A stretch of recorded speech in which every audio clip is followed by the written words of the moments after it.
আসসালামু আলাইকুম ওয়া রাহমাতুল্লাহি ওয়া বারাকাতুহু। রজব এবং রমজান মাসের মাঝামাঝি মাস হচ্ছে শাবান মাস। শাবান মাসের 15 তারিখের গুরুত্ব অনিবার্য।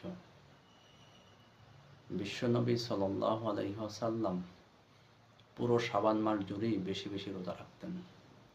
মা আয়েশা সিদ্দিকা রাদিয়াল্লাহু তাআলা আনহা বলেন, বিশ্বনবী সাল্লাল্লাহু আলাইহি ওয়াসাল্লাম সারা বছরের ভিতরে রমজান ব্যতীত সবচেয়ে বেশি রোজা রাখতেন শাবান মাসে।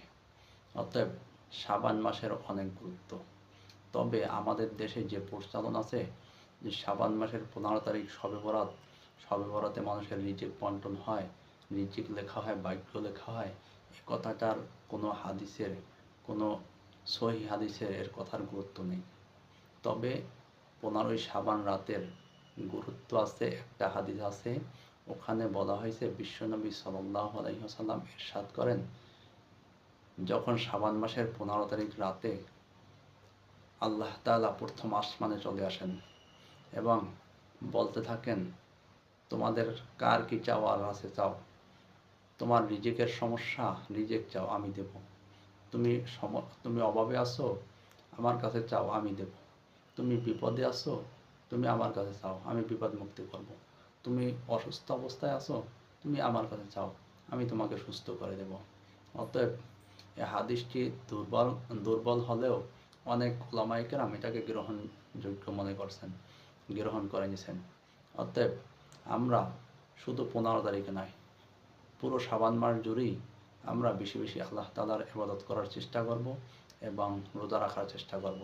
আর রমজান মাসে আমরা সবাই, সকল মুসলমান অবশ্যই রোজা রাখব। কারণ আমরা 12 মাসের ভিতরে 11 মাস ভরপুর আমরা খেতে পারি।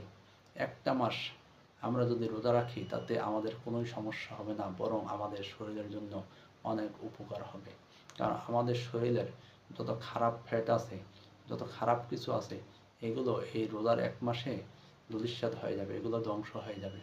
অতএব প্রিয় বন্ধুরা, আমরা শাবান মাসে তো রোজা, রমজান মাসে তো রোজা রাখবই, শাবান মাসে আমরা বেশি বেশি রোজা রাখার চেষ্টা করব। কিন্তু আমাদের দেশে বেশিরভাগ শবে বরাত মানে ভাগ্যের রজনী যেটাকে বলে, এখানে এখানে রুটি আর পায়েস খেতে খেতেই আমাদের সময় চলে যায়। আবার অনেকে আছি সারা বছর নামাজ পড়ি না, অথচ এই শবে বরাতের রাত্রে সারা রাত্র নামাজ পড়ি, অথচ ফজরের নামাজ পড়ি না। অতএব শবে বরাতের নামাজ এটা নফল নামাজ, কিন্তু ফজরের নামাজটা ফরজ, এটা পড়তেই হবে। কিয়ামতের ময়দানে সর্বপ্রথম হিসাব হবে নামাজের, নামাজ ছাড়া কারো কোনো গতি নেই।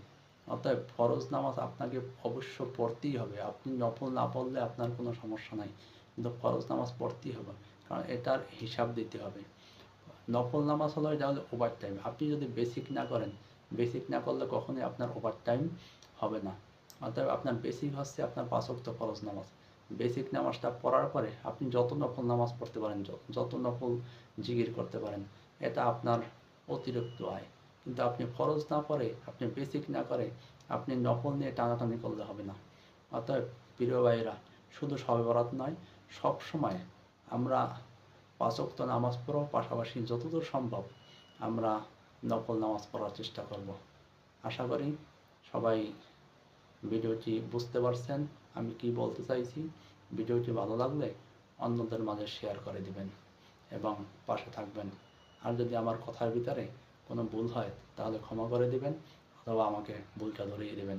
আসসালামু আলাইকুম ওয়া রাহমাতুল্লাহ।